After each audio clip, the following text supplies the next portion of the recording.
আল্লাহ কত মহব্বত করেছেন, কত ভালোবেসেছেন তার নবীকে। আমার নবী একদিন মসজিদ নববীতে খুতবা দিচ্ছেন সাহাবাদের সঙ্গে নিয়ে। সেখানে অনেক নবীর আশিক সেখানে জমে গেছে, কিন্তু আল্লাহ পাক বলছেন, এই আমার হাবিব, কোরআনের আয়াত নাজিল হয়েছে। কি আয়াত নাজিল হয়েছে? বিসমিল্লাহির রহমানির রহিম। অমিনান নাসি মাইয়াকুলু আমান্না বিল্লাহি ওয়া বিল ইয়াউমিল আখির। আল্লাহ ঘোষণা করে দেন কোরআন পাকের মধ্যে, এই আমার হাবিব শোনেন শোনেন, বহু দুনিয়াতে মুখোশধারী মানুষ থাকবে, তারা আপনার সামনে বলবে এক, পেছনে বলবে এক। তারা আখিরাতকে মেনে নেবে, ঈমানকেও তারা প্রাধান্য দেবে, আল্লাহকে মেনে নেবে, ওমা হুম বিমুমিনিন, কিন্তু তারা কোনোদিন মুমিন হবে না। কারণ যতক্ষণ না নবীকে মহব্বত করে, আমি আল্লাহ ঘোষণা দিলাম তারা পরিপূর্ণ ঈমানদার কোনোদিন হবে না। বুঝলেন না? এটা আমার কথা নয়। আল্লাহ বলছেন আমাকে মহব্বত করতে হলে, আমাকে ভালোবাসতে হলে আমার নবী মুহাম্মদুর রাসূলুল্লাহকে ভালোবাসতে হবে। রাসূল বললেন আমাকে ভালোবাসতে হলে, মহব্বত করতে হলে আমার আহলে বায়াতকে মহব্বত করো। আহলে বায়াত বলছেন আমাদের মহব্বত পেতে গেলে ওলি আল্লাহর মহব্বত করো। ওলি আল্লাহ বলছেন আমাদের মহব্বত পেতে গেলে মা বাপকে মহব্বত করো। মা বাপ বলছেন আমাদের মহব্বত পেতে গেলে মানুষকে মহব্বত করো। প্রত্যেকের মূলে, প্রত্যেকটা জিনিসের উপরে হলো মোহাব্বত। মোহাব্বত না হতি তো কুছ ভি না হতা। মোহাব্বত কেমন হওয়া উচিত ভাইরে আমার, আমার নবী পাকের এই পৃথিবীর জমিনে দেখবেন যত রকম ধর্ম আছে, প্রত্যেকটা ধর্মে আপনি চলে যান, প্রত্যেকটা ধর্ম, হিন্দু ভাইদের জন্য গীতা আছে, তাই না? খ্রিস্টানদের জন্য বাইবেল আছে, যারা জৈন গুরু নানককে মান্যওয়ালা তাদের জন্য ত্রিপিটক আছে, যারা খ্রিস্টান তাদের জন্য বাইবেল আছে, এবং যারা পাঞ্জাবি, শিখ পাঞ্জাবি, এদের জন্য ত্রিপিটক আছে, তাই না বাপ? প্রত্যেকটা ধর্মগ্রন্থ মধ্যে আল্লাহ পাক, প্রত্যেকটা ধর্মগ্রন্থের মধ্যে প্রত্যেকের মনোভাব, প্রত্যেকের আদর্শ আলাদা আলাদা। কিন্তু আমার আল্লাহ পাকের এই যে কোরআন, আপনি যদি বেশি দূরে নয়, আপনি যদি মুম্বাই গিয়ে মানুষদের গিয়ে জিজ্ঞেস করেন ভাই তোমাদের খুদা কে, তারা বলবে আমাদের খুদা হলো গণেশ। আপনি যদি নেপালে চলে যান, নেপালে গিয়ে যদি মানুষদের জিজ্ঞেস করেন তোমাদের খোদা কে, কে বলবে সূচি। আপনি যদি ভারতবর্ষের জমিনে কোনো মানুষের কাছে গিয়ে বলেন তোমাদের খোদা কে, মানে দলের কথা বলছি, তারা কেউ বলবে আমাদের খোদা হলো শিব, কেউ বলবে রাম, কেউ বলবে দুর্গা, বলবে না? বলবে না। কিন্তু আপনি পৃথিবীর পূর্ব থেকে পশ্চিম, উত্তর থেকে দক্ষিণ, যে কোনো কর্নারে চলে যান, যে কোনো মুসলমান সে নামাজ পড়ুক আর নাই পড়ুক, সে নারী হোক আর পুরুষ হোক, তাকে যদি আপনি জিজ্ঞেস করেন ভাই তোমার মালিক কে, তোমার রব কে, সে এক বাক্যেই উত্তর দেবে আমার রব হলো আল্লাহ আর নবী হলেন মুহাম্মদুর রাসূলুল্লাহ। জোরে বলুন না সুবহানাল্লাহ। আমার নবীর আদর্শ কেমন ছিল? আমার নবীকে যে একবার দেখেছে সে নবীর আশিক হয়ে গেছে। আহা, একবার মহব্বতের সঙ্গে দরুদের নাজরানা পড়েন, আল্লাহুম্মা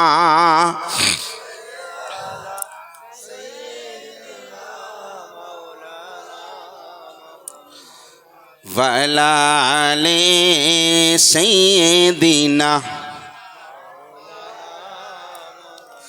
আল্লাহুম্মা সাল্লি আলা।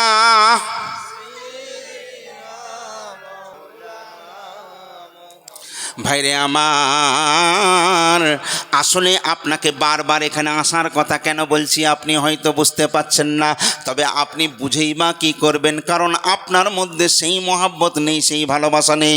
এই নবীর প্রতি যার মহব্বত, নবীর প্রতি যার ভালোবাসা থাকবে, সে যতই দূরে থাকুক না কেন, সে ছুটে ছুটে সে নবীর মহব্বতের মধ্যে সামিল হয়ে যাবে। ভাইরে আমার, বলতে বলতে একটা আরবের কথা মনে পড়ে যায়। আরবের একজন ইহুদি ছেলে এক একটা ইহুদির ছেলে, নাম যার হলো শোয়েব, বড় ধনী লোকের ছেলে, বড় বড় লোকের ছেলে, বাপের একমাত্র ছেলে। প্রত্যেক দিন ওই শোয়েব অনেক দামি দামি পোশাক পরে আরবের মধ্যে বিচরণ করতেন। আল্লাহ যেমন তার সৌন্দর্য দিয়েছিল, যেমন চেহারা দিয়েছিল, তেমনই সুন্দর সুন্দর পোশাক তার দেহের মধ্যে থাকতো। সে যখন রাস্তা দিয়ে যেত এত দামি দামি সুগন্ধ ব্যবহার করত, সমস্ত মানুষ এক ঝলক দেখেই বলে দিত নিশ্চয়ই শোয়েব যাচ্ছে, এই শোয়েব যাচ্ছে। শোয়েবের পেছনে সবাই পাগল, শোয়েবের পেছনে সমস্ত সুন্দরী মেয়েরাও পাগল হয়ে থাকতো। তারা মনে করত শোয়েবের সঙ্গে যদি আমাদের বিয়ে হতো আমাদের জীবনটা ধন্য হয়ে যেত। এত সুন্দর ওই ছেলেটা। আব্বাজান বড় ধনী লোক কিন্তু ছিল ইহুদি, তাই আব্বা কি করলো, ওই ছেলেটাকে বিদেশে পড়াশোনার জন্য পাঠিয়ে দিলেন। পড়াশোনা শেষ করে যখন ও দেশে ফিরল, মক্কার সরজমিনে যখন ফিরল, একদিন ওই শোয়েব দেখতে পাই আমার নবী সরকারে মদিনা জনাবে মুহাম্মদুর রাসূলুল্লাহ সাল্লাল্লাহু আলাইহি ওয়াসাল্লাম হেঁটে হেঁটে যায়।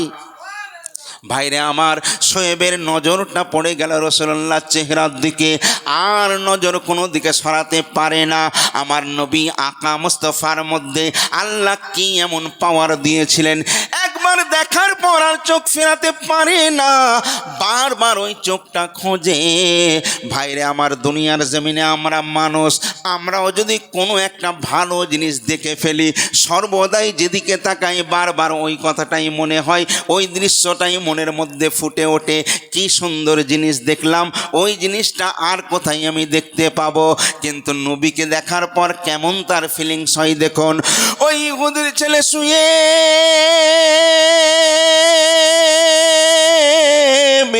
বারবার তার চোখ খোঁজে।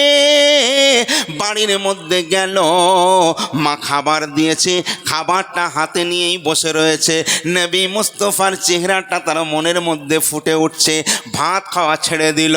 শোয়েব আবার বার হয়ে গেল, আবার নবী মুস্তাফা কখন যায় এই রাস্তা দিয়ে দেখছেন। এইবারে শোয়েব আবার নবী রাসূলুল্লাহকে যখন দেখতে পেল, আবার ওইখানটায় দাঁড়িয়ে রইল। এইভাবে শোয়েব তার 24 ঘন্টার একটাই কাজ হয়ে গেল, আল্লাহর রসুলকে শুধু সে দেখবে, প্রাণ ভরে দেখবে।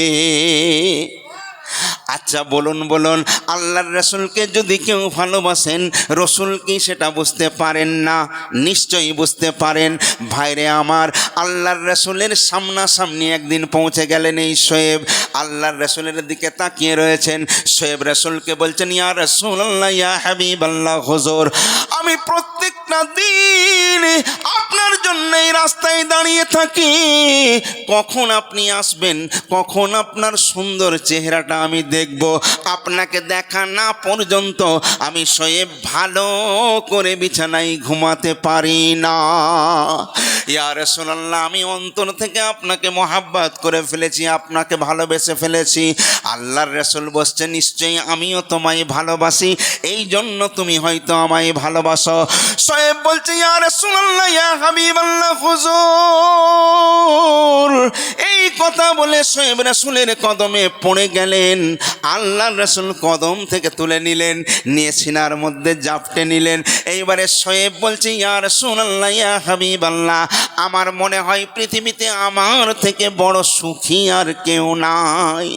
ইয়া রাসূলুল্লাহ, আপনি যখন সিনার মধ্যে আমায় ঠাঁই দিয়েছেন, ইয়া রাসূলুল্লাহ, ইয়া হাবিবাল্লাহ, একবার এই দিনের কলমা লা ইলাহা ইল্লাল্লাহ, ইমানের কলমাটা একবার আপনি আমায় পড়িয়ে দিন। বললে, শোয়েব তুমি ভালো করে দেখো, তোমার মা বাপ হয়তো তোমায় মেনে নিতে পারবে না। শোয়েব বলে, ইয়া রাসূলুল্লাহ, ইয়া হাবিবাল্লাহ, কে মানলো না মানলো আমার কিছু যায় আসে না। ইয়া রাসূলুল্লাহ, একবার শুধু ইমানের কলমাটা আমায় পড়িয়ে দিন। সঙ্গে সঙ্গে শোয়েব ইমানের কলমা পড়ে নেয়।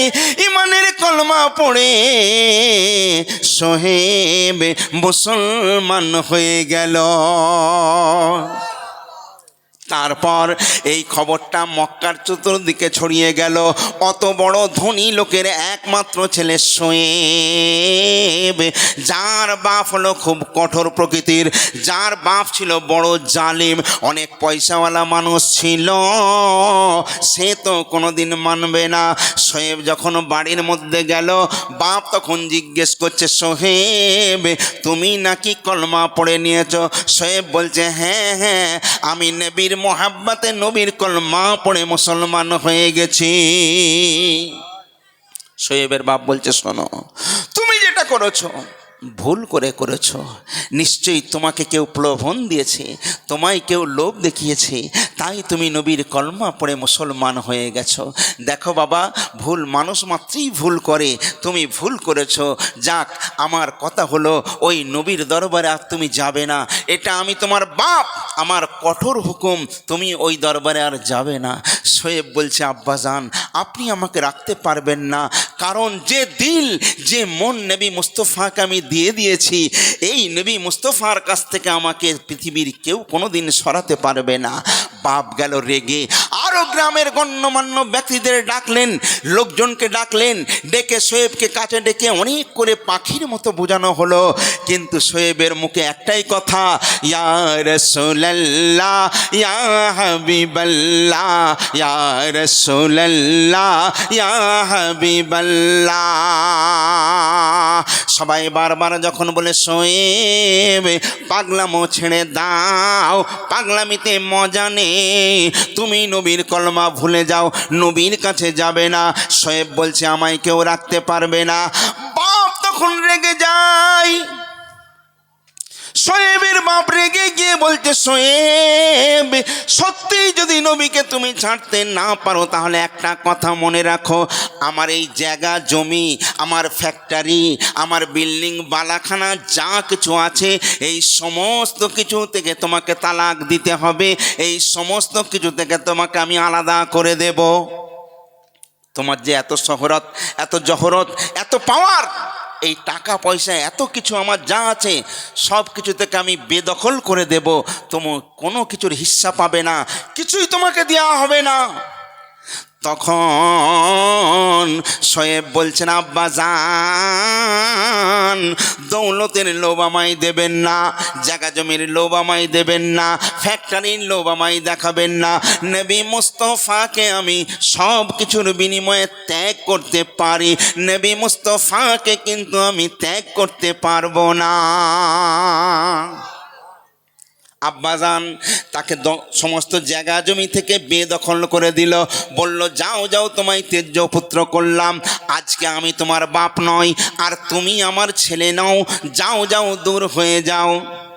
রেগে ফায়ার চলে যাচ্ছে, বলছে, আজ থেকে সব কিছু আপনার দিয়ে দিলাম, দিয়ে আমি চলে যাচ্ছি নবীর দরবারে। হঠাৎ মা বলছে, এই শোয়েব দাঁড়াও, তুমি যে পোশাকটা পরে আছো, এই পোশাকটাও তোমার কেনা নয়, এই পোশাকটাও তোমার বাপের, আমাদের, এই পোশাকটা তুমি পরে যাচ্ছ, এই পোশাকটাও খুলে দাও। শোয়েব আস্তে আস্তে দেহের সমস্ত পোশাক খুলে দিল। করবে তো কি করবে, একটা চটের পোশাক নিয়ে সেই চটের পোশাকটা পরে নিল, পরে নিয়ে হাঁটতে শুরু করেছে মরুভূমির ওপর থেকে। বাপ বলল, এক কাজ করো, ও যখন আমার আর ছেলে নেই, ও যখন মুহাম্মাদের ধর্ম মেনে নিয়েছে, ইসলামের মধ্যে যখন দাখিল হয়ে গেছে, বাপ কঠোর হয়ে গেল, পাথর হয়ে গেল। কিছু লোকজনকে ঠিক করলো, তাদেরকে পয়সা দেওয়া হলো, বলল, যাও ওকে এত মারো, যদিও একবার ওদিক থেকে মুখ ফেরায় তাহলে খুব ভালো হবে, কারণ আমি চাই না ও নবীর কাছে যাক। তখন করলো কি, তার বাপের কথা মতো অনেক গুন্ডারা গিয়ে এত মার মারে ওই শোয়েবকে পুরো রক্তাক্ত করে দিল, মেরে আদমারা করে দিল। কিন্তু শোয়েব মার খায়, দেহ থেকে রক্ত ঝরে যায়, কিন্তু শোয়েবের জবানে ওই একটাই ধ্বনি বার হয়, ইয়া রাসূলুল্লাহ ইয়া হাবিবাল্লাহ, ইয়া রাসূলুল্লাহ ইয়া হাবিবাল্লাহ। আরে নবীর প্রেমে তসবিহ জপে মিট মিটাই মনের জালা ইয়া রাসূলুল্লাহ ইয়া হাবিবাল্লাহ ইয়া রাসূলুল্লাহ ইয়া হাবিবাল্লাহ। ওই গুন্ডারা এত মার মারে, এত মার খাবার পরও শোয়েবের জবান থেকে নবীর আশিকানা ছিঁড়তে পারে না, নবীর মোহাব্বত কাটতে পারে না। বলল বেকার, একে মেরে মেরে মেরে ফেললেও, কারণ মুস্তফার সঙ্গে যার ল লেগে গেছে তাকে কি ছাড়ানো সম্ভব? আহা, ছাড়ানো সম্ভব নয়। তাই তারা কি করলো, চলে গেল। এইবারে আস্তে আস্তে শোয়েব সেখান থেকে পাড়ি দিচ্ছে। পথে পাড়ি দিতে দিতে দিতে দিতে যখন মদিনার সারজমিন, আপনারা জানেন মক্কা থেকে মদিনা প্রায় 450 কিলোমিটারের দূরত্ব। তখন তো গাড়ি ঘোড়া ছিল না বাপ, হেঁটে হেঁটে আসতে হতো।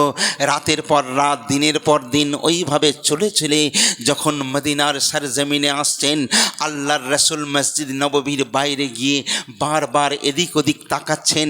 সাহাবা হুজুররা জিজ্ঞেস করছেন, ইয়া রাসূলুল্লাহ ইয়া হাবিবাল্লাহ, আপনাকে খুব বেচैन লাগছে, কি ব্যাপার, কাকে দেখছেন এইভাবে বারবার আপনি দেখছেন? আল্লাহর রসুল বলছে, সাহাবীরা, আমার একজন আশিক আজকে অনেক কষ্ট করে, অনেক বাধা বিঘ্ন পার করে আজকে সে আমার কাছে আসছে। সব কিছু ছেড়ে দিয়ে দুনিয়াকে একদিক করে সে আমার সঙ্গে মিলিত হবার জন্য আসছে। দেখুন আমার নবীর আল্লাহ কি পাওয়ার দিয়েছেন। আমার নবী মদিনা থেকে দেখতে পাচ্ছেন যে আমার আশিক আসছেন। সবাই বলছে, ইয়া রাসূলুল্লাহ ইয়া হাবিবাল্লাহ, কই আপনার আশিককে তো দেখতে পাচ্ছি না, কই? বলছে, আমার মনে হচ্ছে এসে গেছে, খুব কাছাকাছি। ভাইরে আমার, নবীর মুখে কথা বলতে দেরি, সাহাবা হুজুররা দেখতে পায় একটু দূরে কে যেন হোঁচট খেয়ে পড়ে যায়। সাহাবী হুজুররা ছুটে ছুটে ছুটে ছুটে যায়, গিয়ে সবাই চিনতে পারে, হায় হায় আমরা কাকে দেখছি, ইয়া রাসূলুল্লাহ ইয়া হাবিবাল্লাহ। তারা চিৎকার করে বলে, হুজুর এ অন্য কেউ নয়, এ হলো শোয়েব। শোয়েবকে দুজন মিলে চ্যাংতলা করে নিল, কাঁধে কাঁধ দিয়ে তারা সুন্দর করে ওইভাবে খুঁড়িয়ে খুঁড়িয়ে নিয়ে এলো। সবাই বলছে, শোয়েব রে, একদিন তোমার দেহের মধ্যে সুগন্ধ, দামি দামি সুগন্ধ থাকতো, একদিন তোমার দেখে সুন্দর সুন্দর দামি দামি পোশাক পরিধান তুমি করতে, সবাই তোমাকে বলতো সোহেব যাচ্ছে সোহেব যাচ্ছে। আজকে সোহেব তোমার কি অবস্থা, হাত পা পুরো গুঁড়িয়ে দিয়েছে, ভেঙে দিয়েছে, হাড়কে যেন তার গুঁড়ো করে দিয়েছে, চলার শক্তি হারিয়ে ফেলেছে। সোহেব হাত ধরে টেনে টেনে নিয়ে আসা হলো। আসার পর আল্লাহর রাসূল যেই সোহেবের সামনে যায়, সঙ্গে সঙ্গে সোহেব পড়ে যায় রাসূলের কদমে।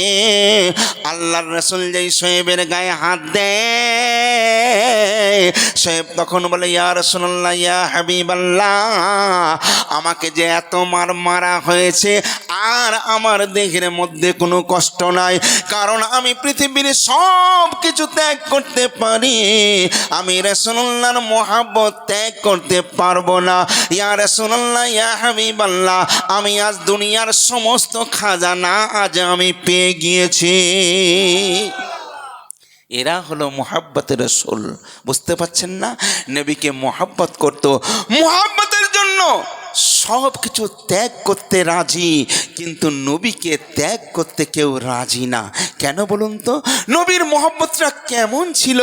আহা, নবীকে যে একবার ভালোবেসেছে, নবীকে আপনি কেন ভালোবাসবেন না? নবীকে যে দেখেছে সেই ভালোবেসেছে, কেন ভালোবাসবেন না? আপনি কি জানেন আল্লাহ পাক জিবরিল আমিন আলাইহিস সালাতু ওয়াস সালামকে আপনারা চেনেন। আল্লাহর অসংখ্য ফেরেশতা আছে, তার মধ্যে 4টে ফেরেশতা আছে সর্বোত্তম, আর তাদের মধ্যেও সর্বোত্তম হলেন যে ফেরেশতা, তার নাম হলো হযরত জিবরিল আমিন আলাইহিস সালাতু ওয়াস সালাম। তাই না বাপ? আহা, প্রেম বলছে ভালোবাসাই মজলে মন কিবা হাঁড়ি কিবা ডোম। কেউ যদি পৃথিবীর জমিনে কাউকে ভালোবাসে সে কিন্তু লোকালয় ছেড়ে দেয়, সে গোপনীয়তা খোঁজে। কারণ আমি যেখানে আমার প্রেমিকার সঙ্গে কথা বলবো পৃথিবীর তৃতীয় যেন কেউ না থাকে, কারণ প্রেমের মধ্যে কোনো কাঁটা না থাকে, কারণ গভীর প্রেম। এ প্রেম তো এমনই হয়, তাই না? কেউ যদি প্রেম করে অন্ধকার দেখে, কেউ যদি প্রেম করে গোপনীয়তা দেখে, কারণ সেখানে আর তৃতীয় যেন কেউ না থাকে। এটা হলো দুনিয়াদার প্রেম। কেমন প্রেম জানেন? প্রেমেতে কোনো দিন পড়েননি, বুঝবেন কি করে?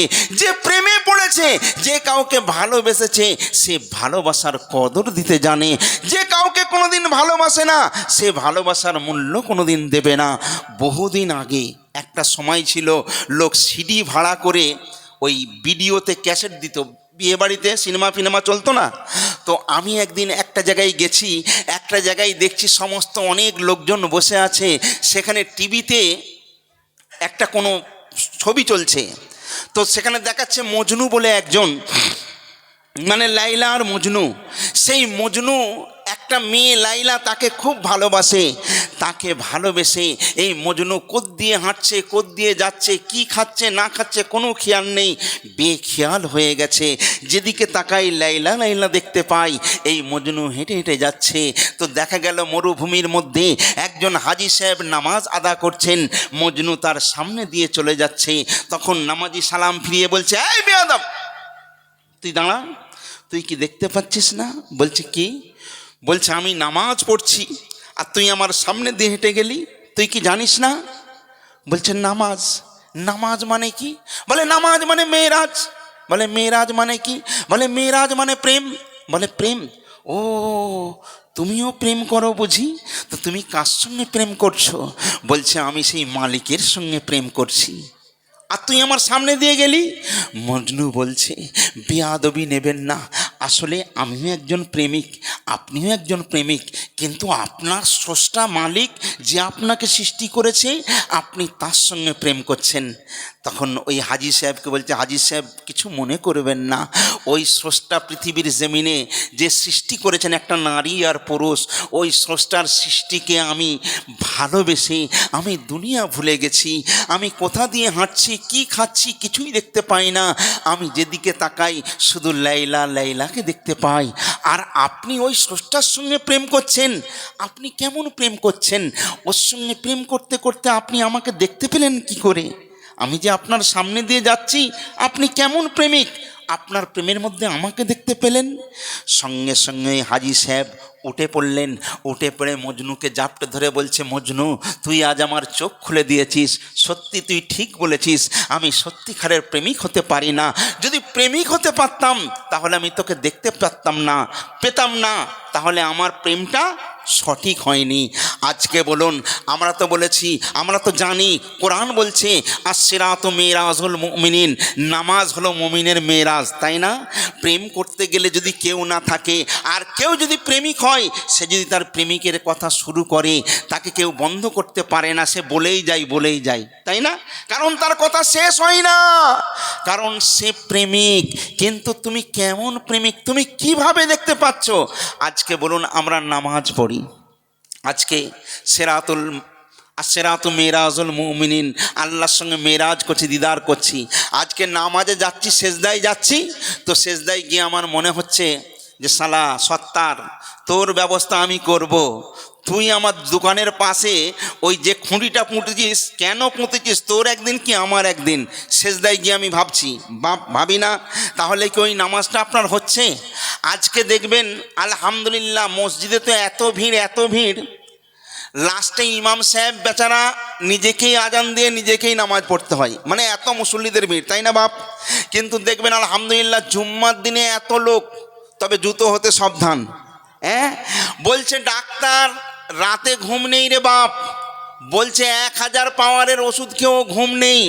কিন্তু জুম্মার দিনে দেখবেন ইমাম সাহেব যেই খুতবা শুরু করেছে, চাচা আমার, একজন বলছে ও চাচা খুতবা শেষ, আল্লাহ একবার দাঁড়িয়ে গেল।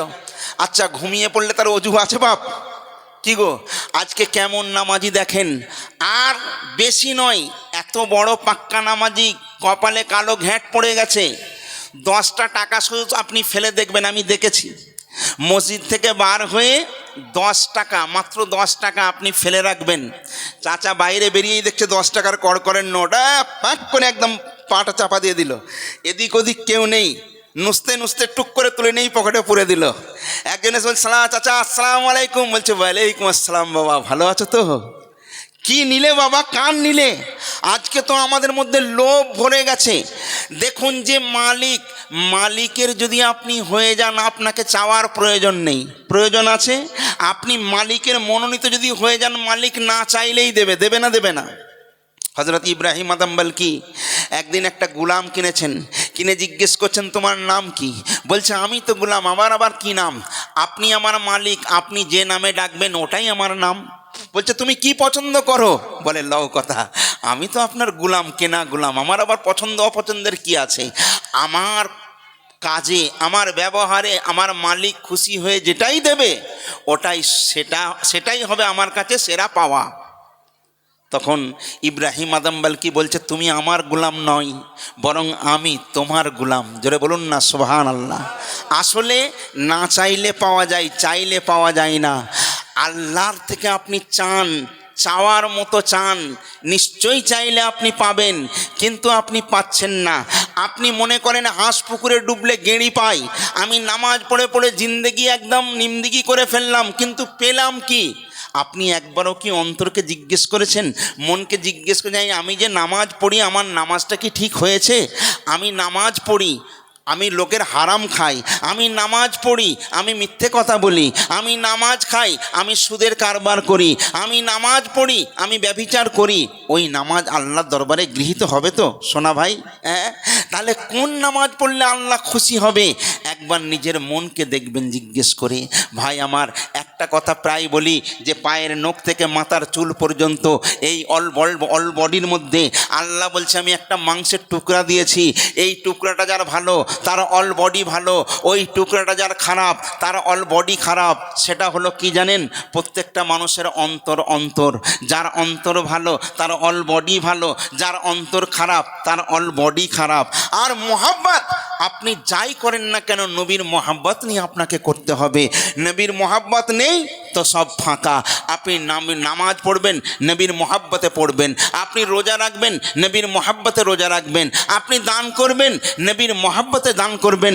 দেখবেন নবীর মোহাব্বত নিয়ে যদি আপনি নামাজ পড়েন, আপনি পড়বেন 5 ওয়াক্তের নামাজ, আল্লাহ পাক বলছেন তুমি পড়বে 5 আর আমি সওয়াব দেব 50 ওয়াক্তের। জোরে বলুন সুবহানাল্লাহ। তাহলে নবীর মহব্বত একটা আলাদা মহব্বত। নবীকে আপনি কেন মহব্বত করবেন না? আপনি হয়তো জানেন না, নবীকে মহব্বত করেছেন আমার আল্লাহ পর্যন্ত নবীকে মহব্বত করেছেন। জোরে বলবেন না সুবহানাল্লাহ। আহা ভাইরে আমার, মহাব্বত কাকে বলেন? চশমাটা দাও। মহাব্বত কাকে বলে একটুখানি প্রাণ খুলে শুনে নিন। আল্লাহ রাব্বুল আলামিন জিবরিল আমিন আলাইহিস সালাতু ওয়াস সালাম একটা সুন্দর ঘটনা আজকে লিখে এনেছি, আপনাদের শোনাবো, ইমানটা তাজা হয়ে যাবে। আল্লাহ রাব্বুল আলামিন জিবরিল আমিনকে বলছে, জিবরিল যাও যাও, আমি হাবিবুল্লাহর জন্য পাগল হয়ে রয়েছি। আল্লাহ পাকের হুকুম নিয়ে জিবরিল আমিন এসেছিল উম্মে হানির ঘরে, আপনারা জানেন, রাসূলুল্লাহকে নিয়ে যাবার জন্য, তাই না বাপ? তাই না? তাই না? জিবরিল আমিন সিদরাতুল মুনতাহা পর্যন্ত যখন গেলেন, যাবার পর জিবরিল আমিন বলছেন, ইয়া রাসূলুল্লাহ, ইয়া হাবিবাল্লাহ, আমি কিন্তু আর এখান থেকে যেতে পারবো না। আল্লাহর রাসূল বলে, জিবরিল,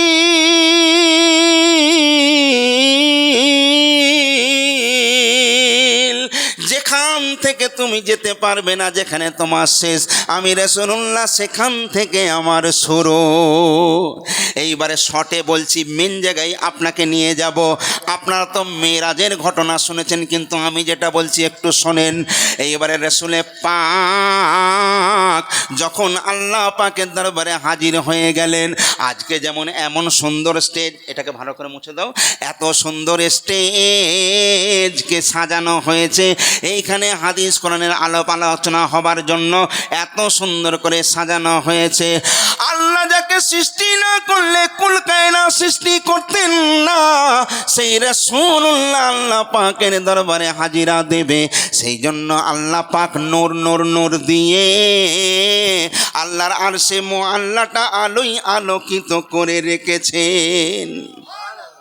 এইবারে রাসূল যখন পৌঁছে গেলেন, আল্লাহ রাব্বুল আলামিন বলছেন, এই আমার হাবিব জলদি জলদি এসো। আল্লাহর রাসূল বলছেন, রব্বুল আলামিন আল্লাহ একটুখানি দাঁড়ান, আমি যে জুতোটা পরে এসেছি জুতোটা একটুখানি খুলি। আল্লাহ পাক যে বলছেন, এই আমার হাবিব প্রয়োজন নেই, তুমি জলদি জলদি এসো, তোমার ওই পায়ের জুতোর ধুলি নেবার জন্য আমার আরশে মুআল্লা পর্যন্ত তড়পাচ্ছে। এইবারে দেখুন, আল্লাহ আর মুহাম্মদ, আল্লাহর নাম আহাদ, নবীর নাম আহমাদ। এর কারণ কি ভাইরে আমার, একটা নকশা শুধু আপনাকে আমি দিতে পারবো। এই দেখুন, এইখানে হলো 5টা আঙুল, এই দেখুন, এই দেখুন, এর মধ্যে কি কোনো পার্থক্য আছে? এইটাকেও যদি এইভাবে ঘুরিয়ে দিয়ে আপনি বুঝবেন না কোনটা ডান কোনটা বাম। ভাইরে আমার, আবার এই দেখুন এক হয়ে গেল। এই দুটোকে যদি এক করা যায় কেমন হবে? একদিকে আল্লাহ, একদিকে মুহাম্মদ। আল্লাহ বলছেন কি শান্তি, কি শান্তি, কি শান্তি। পৃথিবীর জমিনে আদম থেকে ঈসা রূহুল্লাহ পর্যন্ত কোনো পয়গম্বররা কিন্তু আল্লাহ পাককে দেখার সৌভাগ্য হয়নি। আমার রাসূলুল্লাহ একমাত্র রুবারু আল্লাহ পাকের সঙ্গে দিদার করেছিলেন। এইবারে দিদার করার পর আল্লাহ রাব্বুল আলামিন বলছেন, এই বন্ধু এইখানে রয়ে যাও, আর দুনিয়ার জমিনে যাবার প্রয়োজন নেই। আল্লাহর রাসূল বলছেন, আমার উম্মতের কথা মনে পড়ে যায়। আচ্ছা বলুন, আল্লাহ যখন নবীকে এত মহব্বত করছে, এত ভালোবাসছে, নবীকেও তো আল্লাহকে মহব্বত করা উচিত, তাই না? কিন্তু নবী সেখানে বলছে কার কথা? গুনাহগার উম্মতের কথা। আমরা কত বড় বেয়াদব গুনাহগার উম্মত। দেখেন আমরা কেমন উম্মত যে সেই নবীর শানেই আমরা গুস্তাকি করি না বাপ?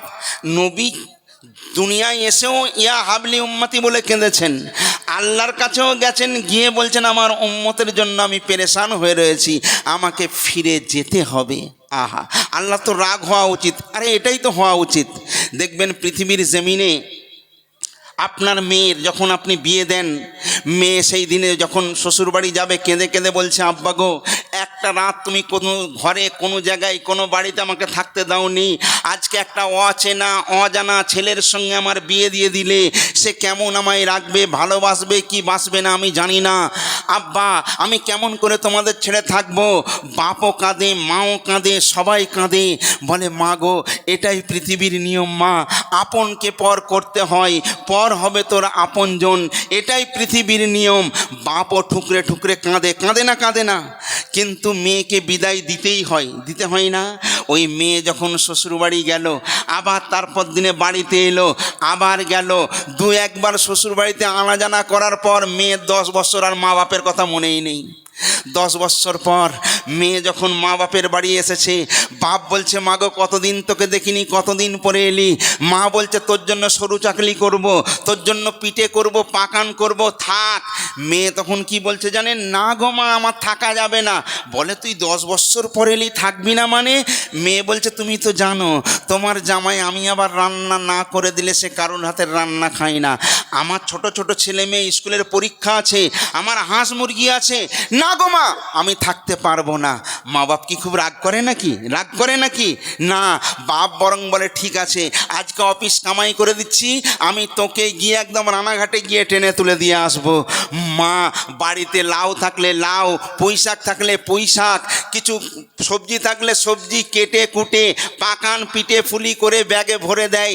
এইগুলো ছেলে মেয়ের জন্য নিয়ে যা, জামাইয়ের জন্য নিয়ে যা। বাপের যতই কষ্ট হোক কিন্তু কষ্ট মনে হয় না, বরং মেয়েকে নিয়ে গিয়ে আবার টেনে তুলে দিয়ে আসে, তাই না? তো আল্লাহ পাক বলছেন যদি দুনিয়ার নিয়মে এরকম হয়, এই আমার বন্ধু তুমি তোমার হাবিবকে এত ভালোবাসো, যখন তুমি তাদের কাছে যাবে তারা যদি জিজ্ঞেস করে আপনি যে আপনার বন্ধুর কাছে গিয়েছিলেন, আপনার মালিকের কাছে গিয়েছিলেন, তিনি কি আমাদের জন্য কিছু দেননি? নিশ্চয়ই বলবে তাই তোমায় এমনি পাঠাবো না, দাঁড়াও তোমার জন্য একটা তোফায়ে নজরানা আছে, আমি তোমায় দেব। আপনারা জানেন যে আল্লাহ পাক সেটা নামাজ দিয়েছিলেন, তাই তো? এইটা দেবার পর আল্লাহর রাসূল বলছে এবার আমায় বিদায় দাও। তখন আল্লাহ পাক বলছেন, কি বলছে জানেন? একটু দাঁড়াও দাঁড়াও ইয়া মুহাম্মদ সাল্লাল্লাহু আলাইহি সাল্লাম। কে বলছে? আল্লাহ বলছে একটু দাঁড়াও দাঁড়াও ইয়া মুহাম্মদ, আমি পরাণ ভরে তোমায় দেখি। জোরে বলুন আহা। আল্লাহ বলছে বিদায়ী মুহূর্তে আল্লাহ কি বলছে? একটু দাঁড়াও দাঁড়াও ইয়া মুহাম্মদ, আমি পরাণ ভরে তোমায় দেখি। আরে আমি একা তুমি মোর সখা, আমি একা তুমি মোর সখা,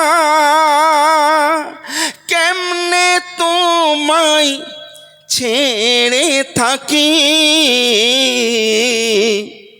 একটু দাঁড়াও দাঁড়াও ইয়া মুহাম্মদ, আমি পরাণ ভরে তোমায় দেখি, আমি পরাণ ভরে তোমায় দেখি। তারপর আল্লাহ পাক আমার নবীকে কাছে ডেকে বলছেন বন্ধুরে, সৃষ্টি আমি যা করেছি, সৃষ্টি আমি যা করেছি, সব কিছু তোমার তরে। তোমায় যারা বাসবে ভালো, তারাই পাবে আমারে। জোরে বলুন সুবহানাল্লাহ। আহা, আল্লাহ পাক বলছেন তোমায় যে ভালোবাসবে তারা আমায় পাবে, আর তোমার মাঝে আমায় খুঁজে, তোমার মাঝে আমায় খুঁজে পাবে থাকলে আশিকি।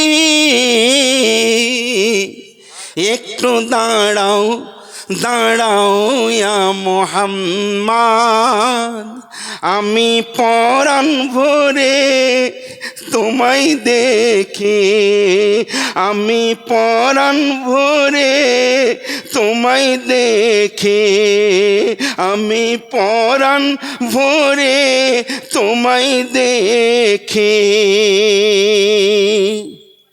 বাইরে আমার আল্লাহ বলছেন ওয়ারাফানা লাকা যিকরাক, আমার আল্লাহ পাক নবীর শান কত দিয়েছেন গো। যে সময় আপনারা জানেন মুসলমানদের কাবা ছিল মসজিদে আকসা, বাইতুল মুকাদ্দাস যাকে বলা হয়, ওই বাইতুল মুকাদ্দাস মসজিদে আকসার দিকে মুখ করে মানুষকে নামাজ পড়তে হতো। আল্লাহর রাসূল জনাবে মুহাম্মদুর রাসূলুল্লাহ সাল্লাল্লাহু আলাইহি ওয়াসাল্লাম যখন নামাজে গেলেন, আচ্ছা বলুন তামাম পৃথিবীর মানুষ কাবাকে সামনে রেখে নামাজ আদা করে, আপনি যদি কাবাকে পেছন করে নামাজ আদা করেন আপনার নামাজ কিন্তু কোনোদিন হবে না, তাই না? কিন্তু আমার রাসূল,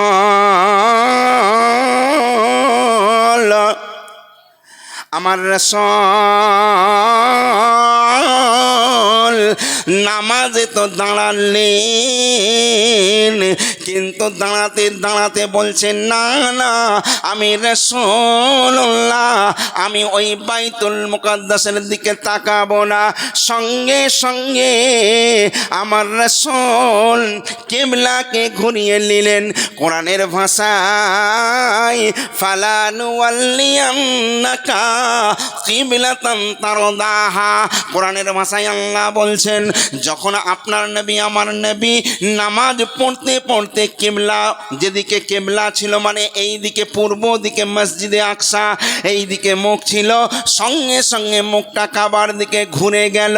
আমার আল্লাহ বললেন নাই আমার হাবিব রে, অন্য কেউ নয়, এ তো মুসা কালিমুল্লাহ নয়, এ তো আদম শফিউল্লাহ নয়, আমার হাবিবুল্লাহ যেদিকে মুখ করে বসে আমি আল্লাহ সেদিকটাকে কাবা, আমি সেদিকটাকে কাবা আমি বলে দিলাম। জোরে বলুন। রাসূল যেদিকে ঘুরে যান সেদিকেই কাবা হয়ে যায়। আমার রাসূলের বলতে দেরি কিন্তু আল্লাহর কবুল করতে দেরি হয় না। জোরে বলবেন না সুবহানাল্লাহ। আহা হা, এই জন্য আল্লাহ রব্বুল আলামিন আমার নবী পাককে বলছেন, কি বলছেন দেখেন, আজকের এই যে মিলন রাত, আজকে তুমি আর আমি, আল্লাহ পাক বড় মহব্বতের সঙ্গে আল্লাহর রাসূলকে বলছেন আজকের রাতে একটু দাঁড়াও দাঁড়াও ইয়া মুহাম্মদ, আমি পরাণ ভরে তোমায় দেখি। আজকের রাতে মুলাকাতে, আজকের রাতে মুলাকাতে, তাই দেব যা তুমি চাও। কে বলছে? আল্লাহ বলছে, আমার রাসূলকে বলছে। তখন রাসূল বলছে তাই আমি একটা জিনিস চাই। আল্লাহ বলে কি? গুনাহগার ওই উম্মত আমার, তাদেরকে মাফ করে দাও। জোরে বলুন। আল্লাহ কই বন্ধু করুণার সিন্ধু, আল্লাহ কই বন্ধু করুণার সিন্ধু, তোমার কথা ফেলতে কি পারি? একটু দাঁড়াও দাঁড়াও ইয়া মুহাম্মদ, আমি পরাণ ভরে তোমায় দেখি, আমি পরাণ ভরে তোমায় দেখি। দরুদ পড়ো আল্লাহুম্মা সাল্লি আলা।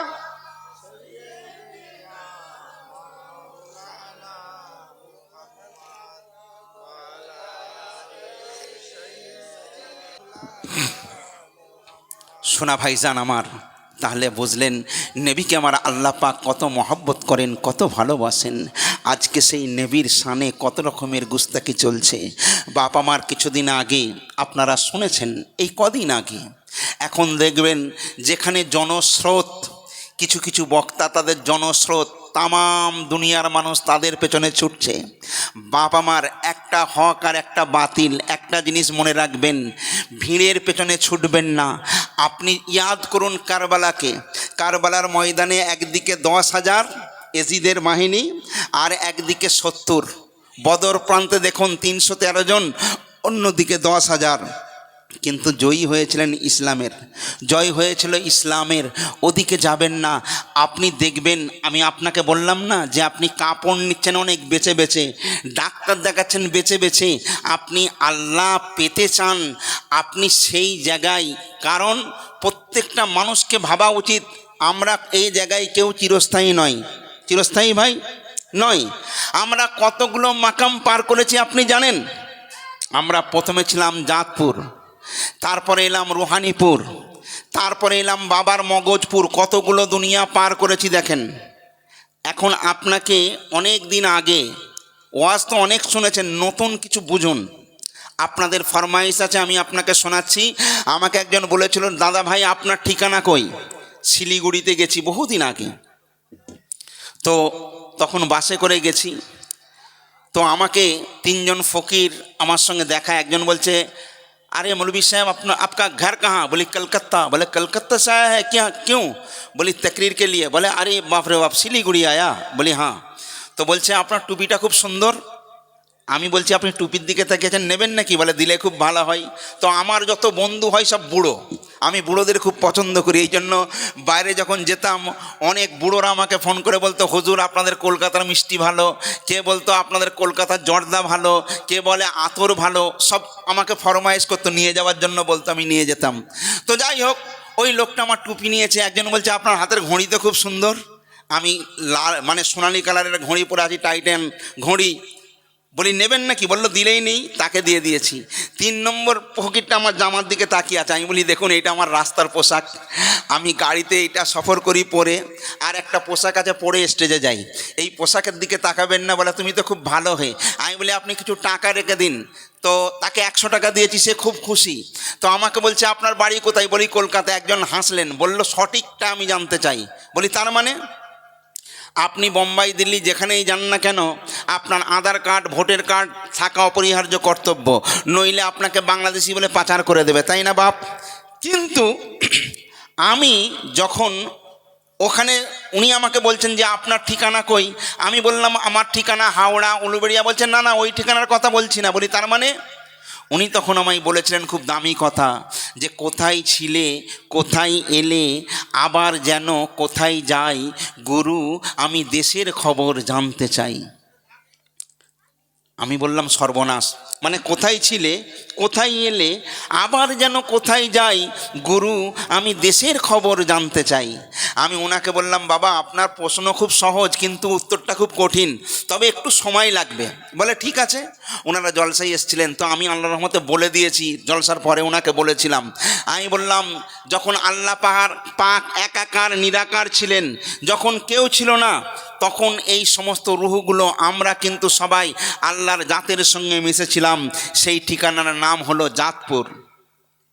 আল্লাহ পাক আমাদের প্রতি খুশি হলেন, বললেন এর থেকে একটা ভালো জায়গা আছে, যাবে? আমরা বললাম হ্যাঁ। কটা দুনিয়া দেখুন। তারপরে আল্লাহ আমাদের নিয়ে এলেন রুহানিপুর, যেখানে সমস্ত রুহুগুলোকে আরবি ভাষায় জিজ্ঞাসা করা হয়েছিল, আলাস্তুবি রব্বিকুম, আমি কি তোমাদের প্রভু? আমরা বলেছিলাম কলু বালা, নিশ্চয়ই আপনি আমাদের প্রভু। তাহলে প্রথমে ছিলাম জাতপুর, তারপরে এলাম রুহানিপুর। গুনতে থাকুন কতগুলো দুনিয়া সফর করেছি। আল্লাহ বললো এর থেকে একটা ভালো জায়গা আছে, যাবে? আমরা বললাম হ্যাঁ। তারপর আল্লাহ পাঠালেন বাবার মগজপুর। এখান থেকে, এটাও দুনিয়া, এই মগজপুর থেকে বীর্যের আকার ধারণ করে এলাম মায়ের গর্ভপুর, মানে মায়ের গর্ভে, এটাও একটা দুনিয়া। এখান থেকে আল্লাহ বলেন আরও একটা দুনিয়া আছে, কোথায়? পৃথিবীর ভবপুর। তার মানে এখন যেখানে বর্তমানে আমরা রয়েছি এটা হলো পৃথিবীর ভবপুর। আবার এরপরে এখানে শেষ নয়, এরপরে আমরা যাব কবরপুর। কবরপুরেও কিন্তু শেষ নয়, ওখান থেকে আবার একটা দুনিয়া আছে যেটার নাম হলো হাসরপুর। ওই হাসরপুরে নেকি বদির হিসাব হবে, যার নেকি থাকবে সে যাবে বেহেশতেপুর, আর যার বদি থাকবে সে যাবে দোজখপুর। এই হলো আমাদের ঠিকানা। বুঝতে পারলেন না? এইবারে একটা ছোট্ট কথা বলি, অনেক ওয়াজ শুনলে মনে থাকবে না, যদিও আপনারা আশিক মানুষ যারা আছেন তাদের জন্য ছোট্ট ছোট্ট কিছু কথা আপনাদের বলে রাখি। বাইরে আমার, আচ্ছা আল্লাহর 101টা নাম, তাই না?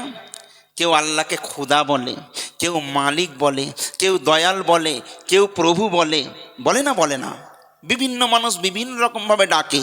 কারণ পানি, কেউ বলে পানি, কেউ বলে ওয়াটার, কেউ বলে নীর, কেউ বলে বারিশ, বলে না? বলে না? মূলত কিন্তু পানি।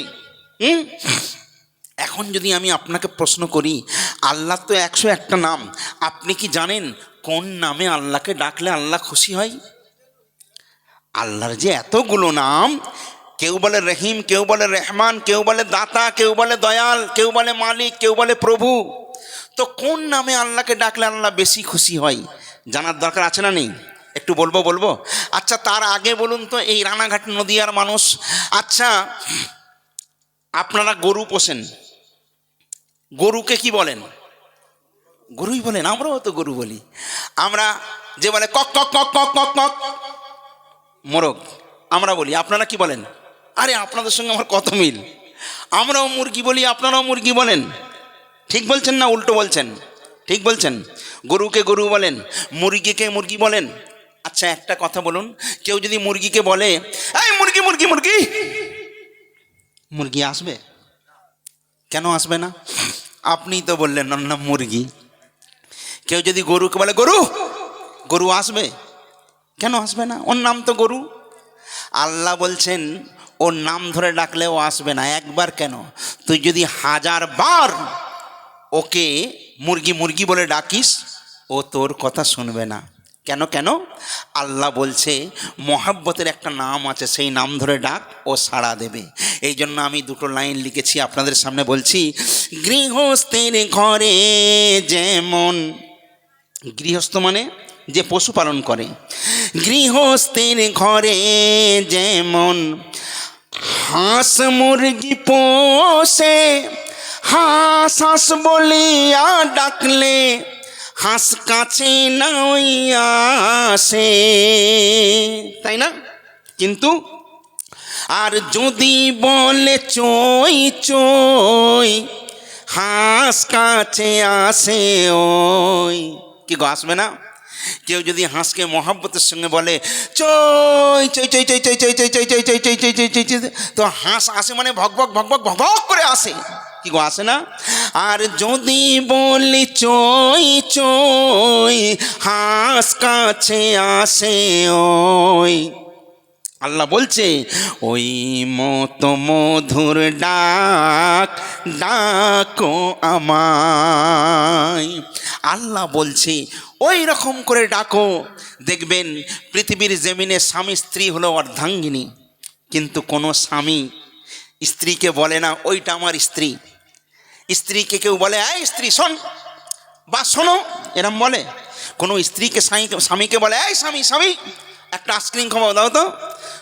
কোনো স্ত্রী কি স্বামীকে এইভাবে কথা বলে না? বরং কীরকম, তাদের জন্য একটা মধুর ডাক আছে। স্বামী গিয়ে বলছে কই গো কোথায় গেলে? আবার স্ত্রী বলছে এই তোমার এখনো রেডি হলো না? আরে জলসায় যাব, যাবে না? চলো। এই এই কোথায় গেলে? এইটাই হলো ওর জন্য মধুর ডাক। জোরে বলুন ভাইরে আমার। আল্লাহ রাব্বুল আলামিন এই জন্য বলছেন বিসমিল্লাহির রহমানির রহিম, ফাযকুরুনি আযকুরকুম ওয়াশকুরুলি ওয়ালা তাকফুরুন। আল্লাহ বলছেন বান্দা জানে ত্রিভণ্ডে তা দিয়েছি তোর মধ্যে মধু। পৃথিবীর জমিনে একটা জিনিস আমি আল্লাহ এমন দিয়েছি, এমন একটা মধু তোকে দিয়েছি, সেই মধুতে সারা পৃথিবীকে তুই জয় করতে পারবি। কোন মধু আপনারা জানেন? এই দুটো ঠোঁটের মধ্যে আল্লাহ এমন একটা মধু দিয়েছে, এই মধুকে দিয়ে সব কিছু জয় করা যায়। আমি যদি কোনো কাউকে মধু দিয়ে বলি বাবু খোকন সোনা তোমার নাম কি? বলছো আমার নাম অমুক। আমি বলি বাপ কিছু মনে করো না, আমি অনেক দূর থেকে এসেছি তো একটু অজু করব, নামাজ পড়ব, মসজিদ পাচ্ছি কিন্তু অজুর জায়গা পাচ্ছি না, তুমি একটু এনে দেবে বাপ?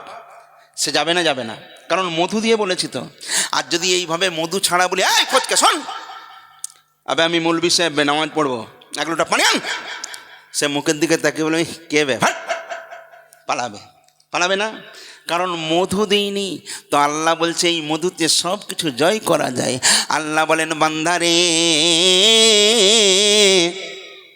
এই জবান নামক মধু দিয়ে আমি আল্লাহ রাব্বুল আলামিন, আমাকে যদি মুহাব্বতের সঙ্গে একবার ডাকিস, আমি আল্লাহ রাব্বুল আলামিন ওই একবার ডাকের বিনিময়েতে আমি রব্বুল আলামিন আল্লাহ আমি 70 বার সাড়া দিয়ে থাকি। একবার জোরে জোরে বলুন সুবহানাল্লাহ। ভাইরে আমার, মোহাব্বত আপনি আল্লাহর থেকে চাইবেন, আপনি আল্লাহর হয়ে যান, আল্লাহ আপনার হয়ে যাবে। হবে না? নবীর মোহাব্বত নিয়ে ভালোবাসুন। বাপ আমার, ভালোবাসা এমন একটা জিনিস, ভালো যদি বেসে ফেলেন মোহাব্বত। ভালোবাসা কারা? সাহাবী হুজুররা দেখিয়েছেন। কিছু কিছু মানুষ আমার নবীকে বলছে 6 প্যাক, কিছু কিছু মানুষ বলছে আমার নবী হলো গরুর রাখাল। এইরকম উঠছে না, দেখছেন না, শুনছেন না? এরকম শুনছেন তাই না? আহা হা হা। কিন্তু আমার নবী পাক যখন মেরাজে গেলেন সেটা কিন্তু সে দেখেনি। আমার নবী যখন হাত এইরকম বাড়িয়ে বার করে দিতেন, হাতের আঙুল থেকে ঝর্ণা ভার হতে, তারা কিন্তু দেখেনি। আমার নবী যখন চাঁদ আঙুল যখন তুলে দিয়েছেন তখন চাঁদ দুটুকরো হয়ে গেছি, এটা তারা দেখেনি। তারা শুধু নবী ছাগল নিয়ে গেছেন এটা তারা দেখেছেন। আপনি হয়তো জানেন না যে আমার নবী পাক যদি ওই ছাগলরা মানে মেষ ছাগল মরুভূমিতে তখন চড়তো ঘুরতো বেড়াতো, তারা নবীকে না দেখলে তারা ঘাস খাওয়া পর্যন্ত বন্ধ করে দিত। তারা আমার নবীর দিকে ভ্যাল ভ্যাল করে তাকিয়ে থাকতো কখন আমার নবী যাবেন। ভাইরে আমার, শিশুবেলায় আমার নবী যখন হেঁটে হেঁটে মরুভূমিতে যেতেন তখন মেঘেরা এসে আমার নবীকে ছায়া করেছে, জোরে বলুন সুবহানাল্লাহ। আর শিশুবেলায় নবী আমার মরুতে যখন যাইতেন, শিশুবেলায় নবী আমার মরুতে যখন হাঁটিত, উপর থেকে মেঘেরা সব এসে ছায়া করিত। তারপর ওই মেষগুলো ছাগলগুলো যখন ঘাস খেত আমার নবীকে দেখতে পেয়ে তারা ঘাস খাওয়া শুরু করে দিত। আমার নবী যখন জঙ্গলে গিয়ে আশ্রয় নিতেন সেখানে তো কোনো গাছপালা নেই, তখন কি ঘটতো জানেন? আর ক্লান্ত হয়ে ঘুমিয়ে যখন পড়তেন নবী জঙ্গলে, সর্প এসে করতো ছায়া আপন ফনার তলে। আজ মানুষ চেনে না, জঙ্গলের পশু পক্ষীরা কেমন চিনেছে দেখেন। করিত বাতাস, করিত বাতাস ময়ূর নেড়ে পাখনা, ও তার পাখনা ও সে শুকিয়ে দিত নবীর দেহের পাসিনা। সে যে আমার দয়ার নবী, সেই নবীকে চেনো না। নবীর প্রেমে পাগল হলো দেখো সারা জামানা, সেই নবীকে উম্মত মোরা চিনি না। ভাইরে আমার, আপনার নবী আমার নবী জনাবে মুহাম্মাদুর রাসূলুল্লাহ সাল্লাল্লাহু আলাইহি ওয়াসাল্লাম, নবীর চাচা হযরতে আব্বাসকে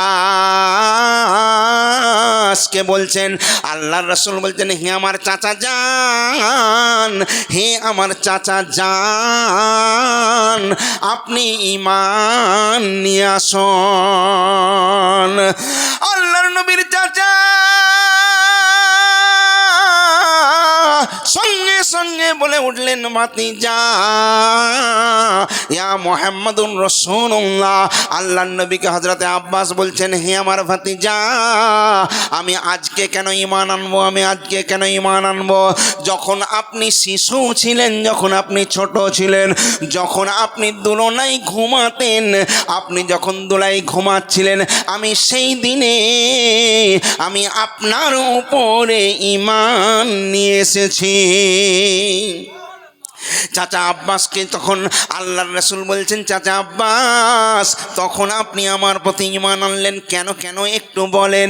তখন চাচা আব্বাস বলছে, হে আমার ভাতিজা, আপনাকে যখন দোলার মধ্যে দোলায় রাখা হয়েছে, দোলায় যখন আপনি ছিলেন তখন আপনি হাত পা নাড়তেছিলেন, আমি আপনার দিকে তাকিয়েছিলাম, আপনি মিটমিট করে হাসছিলেন। তারপরে আমার নজর পড়ে গেল আসমানের দিকে, দেখে আপনার মুখের মিটমিটি হাসিতে আসমানের চাঁদটাও মিটি মিটি করে হাসে। ইয়া রাসূলুল্লাহ হুজুর,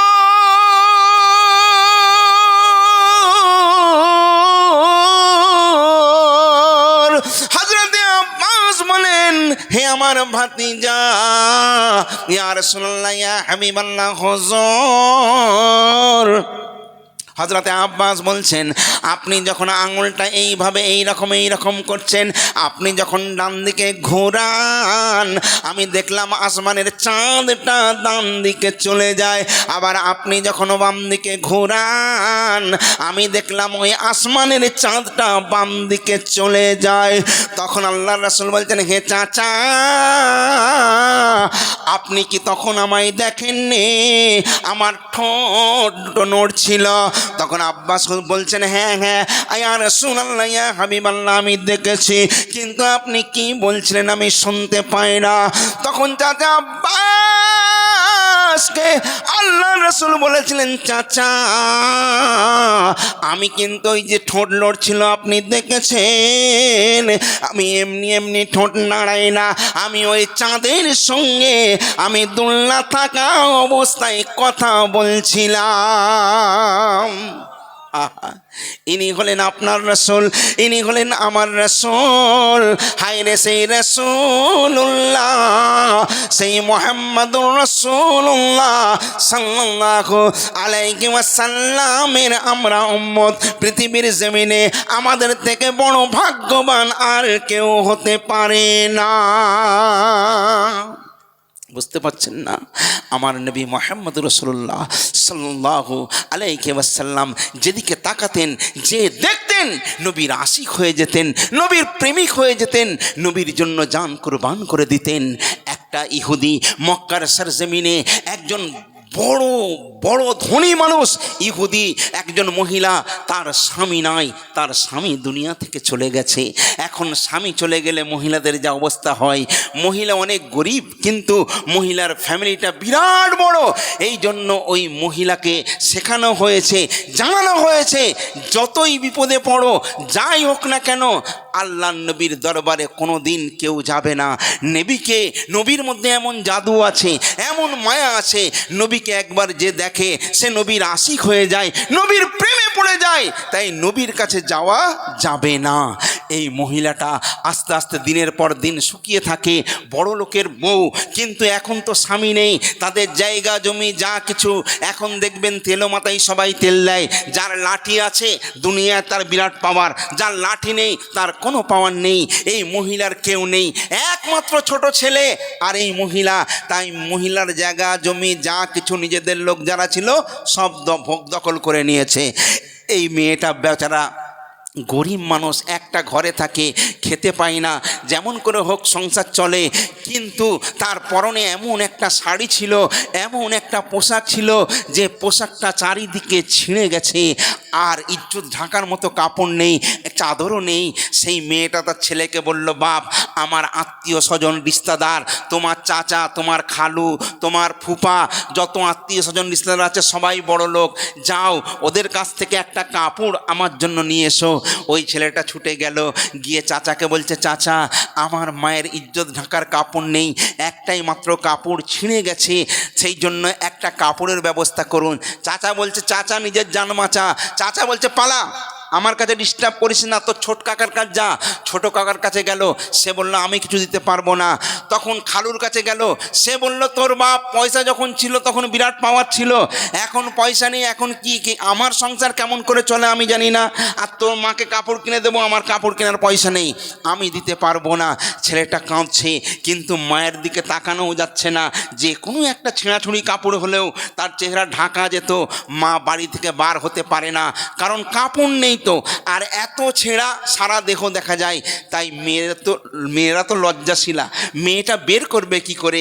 কিন্তু মেয়েটার এত কষ্ট, তারপরেও কিন্তু আল্লাহর নবীকে সে প্রাধান্য দেয়নি, তার বেটাকে কঠোরভাবে নিষেধ করেছিল, তুমি কোনোদিন নবীর দরবারে যাবে না। ওই ছেলেটা যত আত্মীয় স্বজন রিশতেদার সবার কাছে গেল, সবাই যখন দূর করে তাড়িয়ে দিল, ওই ছেলেটার সঙ্গে হাঁটতে হাঁটতে হজরতে আলী শেরে খুদা, উনিও তখন ওই ছেলেটার মতো, ওনার বয়স তখন 10 থেকে 12, হজরত মওলা আলী মুশকিল কুসারও বয়স 12, ওই ছেলেটারও বয়স 12। দেখা হয়ে গেল রাস্তার মধ্যে। আলী সমস্ত কথা তার শুনলেন, শোনার পর হজরতে আলী বলছেন, তুমি কিছু মনে করো না, আমি এমন একজন লোককে চিনি, তার কাছে গেলে নিশ্চয়ই সে তোমার মায়ের ইজ্জত ঢাকার একটা কাপড়ের ব্যবস্থা করে দিতে পারে, তুমি কি আমার সঙ্গে যাবে? বলছে কে? বলে গিয়েই তো দেখো। ভাইরে আমার, হযরতে আলীর সঙ্গে ওই ছেলেটা আসছেন, দেখছেন একটা জায়গায় সে কিন্তু আল্লাহর নবীকে কোনোদিন তার চর্মচোখে দেখেনি, নবীর নাম শুনেছে কিন্তু নবীকে দেখার সৌভাগ্য কোনোদিন তার হয় না।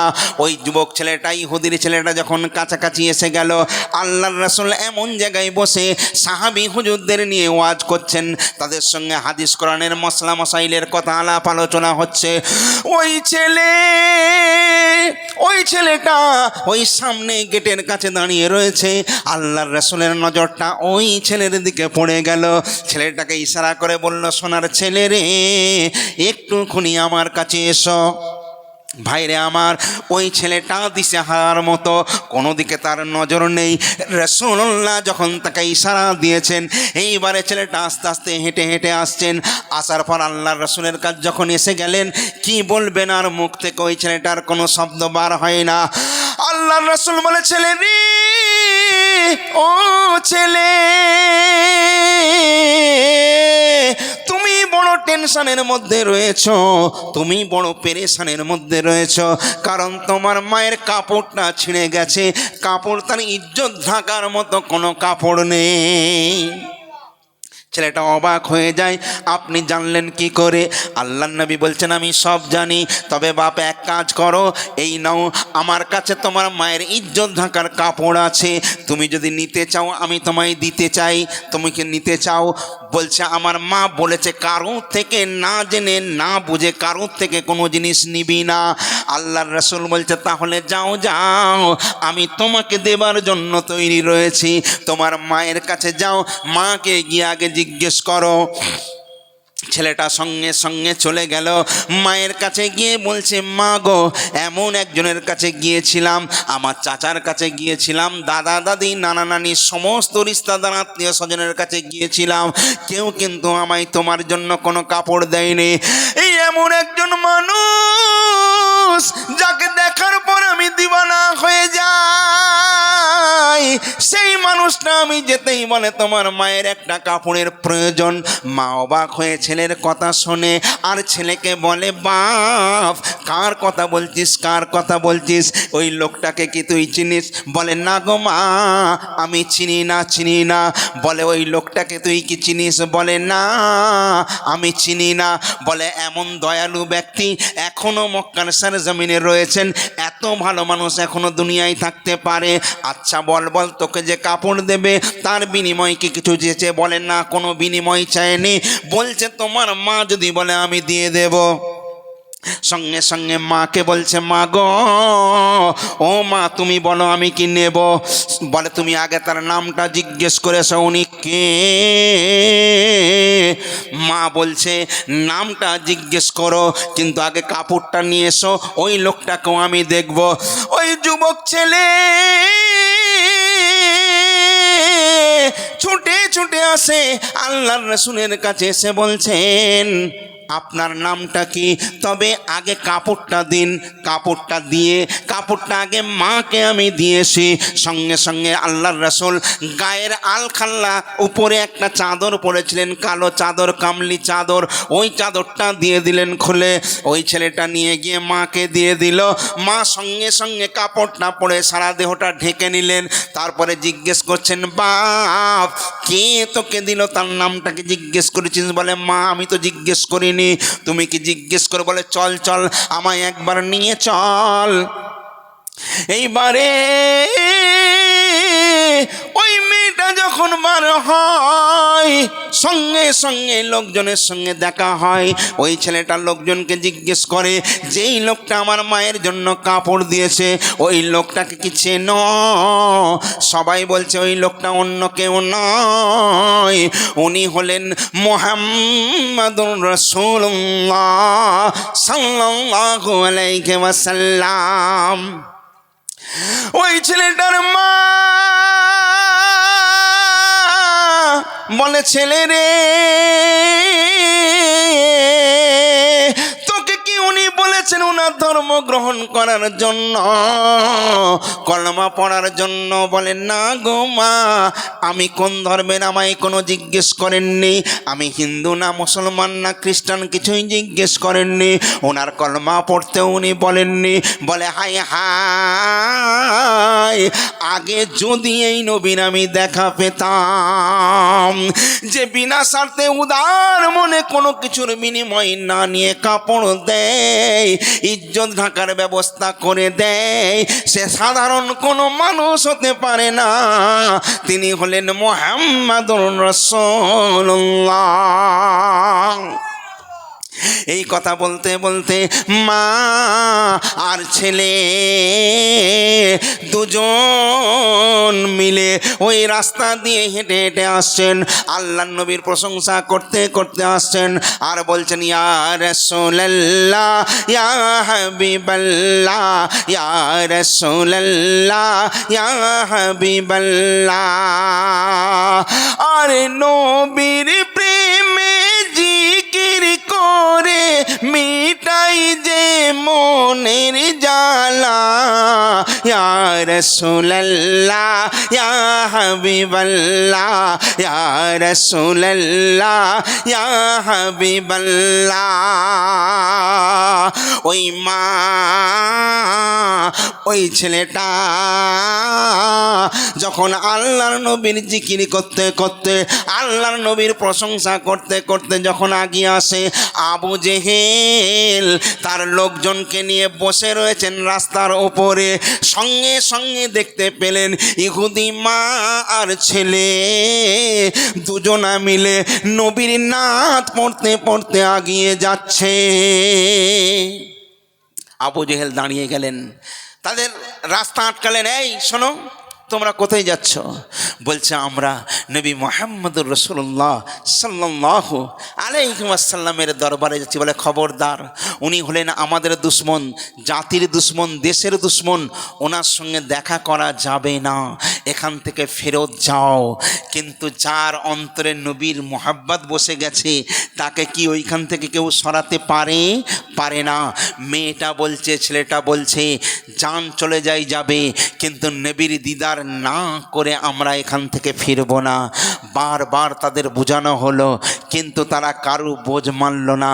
সঙ্গে সঙ্গে আল্লাহর রাসূলের দরবারে আল্লাহর রাসূল বসে রয়েছেন।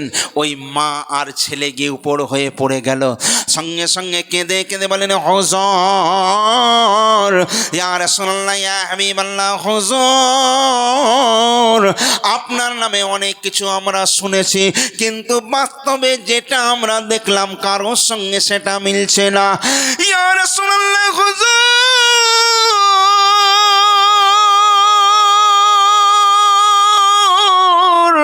আজকে আপনার সাকি দরবারে এসেছি হুজুর, একবার আমাদের মা আর ছেলেকে ইমানের কলমাটা পড়িয়ে দিন। যেই কলমা পড়ে নিল, কলমা পড়ে নিয়ে যখন বার হয়ে যাচ্ছে, আবু জেহেল লোকজনকে নিয়ে ঘিরল।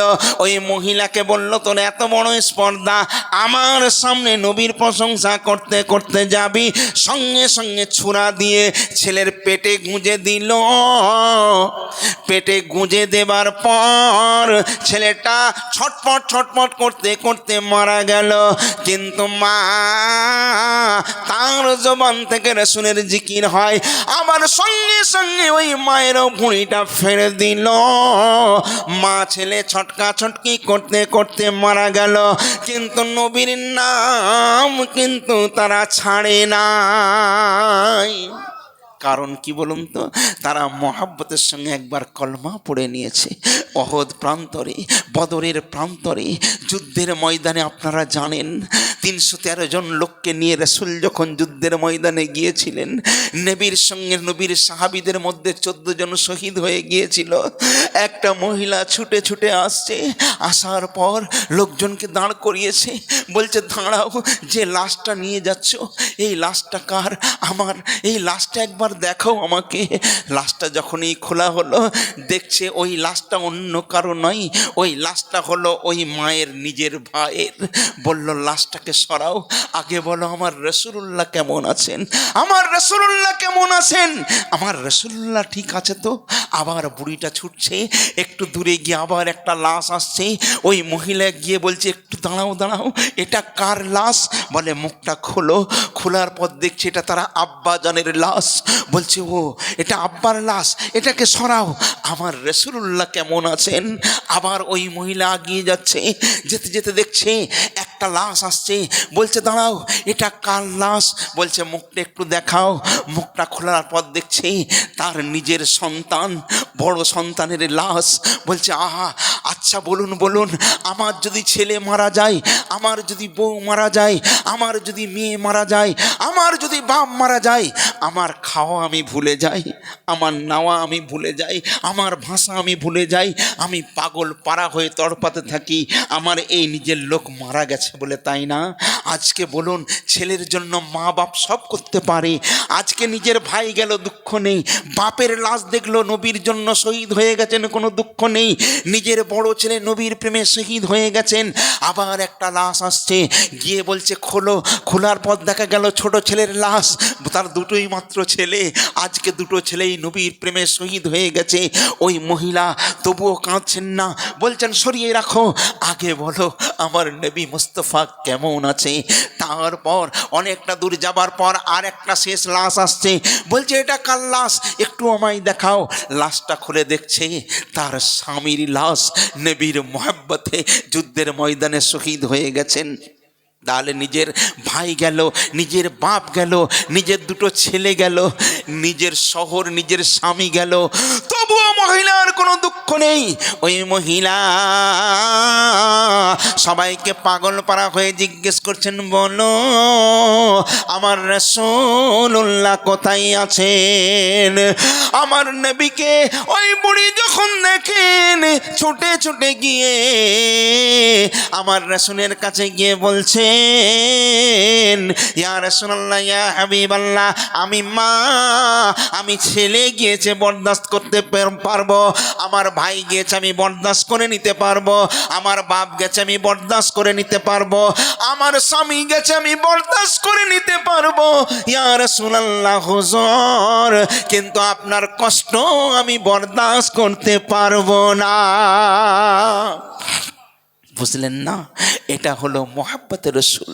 দেখা গেল যখন যুদ্ধের ময়দানে যেতেন, আগে থাকতে যুদ্ধের প্রস্তুতি চলতো, দেখা গেল যুদ্ধের ময়দানে একজন মহিলা, তার দুটো মাত্র সন্তান, একটার বয়স 7, একটার বয়স 5, এই দুটো বাচ্চাকে বুকে করে তুলে নিয়ে মা ছুটে এসেছেন, এসে বলছেন ইয়া রাসূলুল্লাহ, ইয়া হাবিবাল্লাহ, আমি শুনলাম যুদ্ধের জন্য প্রস্তুতি নেওয়া হচ্ছে, জিহাদের আপনি ডাক দিয়েছেন। বলল হ্যাঁ। বলে এই জিহাদের ময়দানে আমার এই দুটো ছেলেকে আপনি দয়া করে নিয়ে যান। আল্লাহর রাসূল মুখের দিকে তাকিয়ে দেখছেন, বলছে মা গো, তুমি কি বলছো? যুদ্ধের ময়দানে যারা যুদ্ধ করতে যায় তারা পাওয়ারফুল হতে হয়, শক্তিশালী হতে হয়, তীর যেন চালাতে পারে, তলোয়ার যেন চালাতে পারে, তোমার বাচ্চা দুটোকে তুমি দিচ্ছ, মা গো, এদের নিয়ে আমি কি করব? ওই মহিলা